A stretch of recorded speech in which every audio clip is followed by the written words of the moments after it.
Hi everyone. In today's tutorial, we will show you how to add Metafields filtering to your collection pages in Shopify.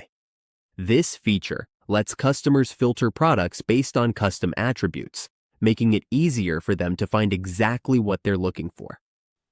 Let's go step by step and set it up.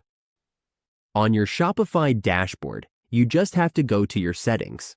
You can locate settings in the lower left part. Now, once you see that, you just have to click. And then here, you just have to go to Metafields and Objects. Here, you can click this one.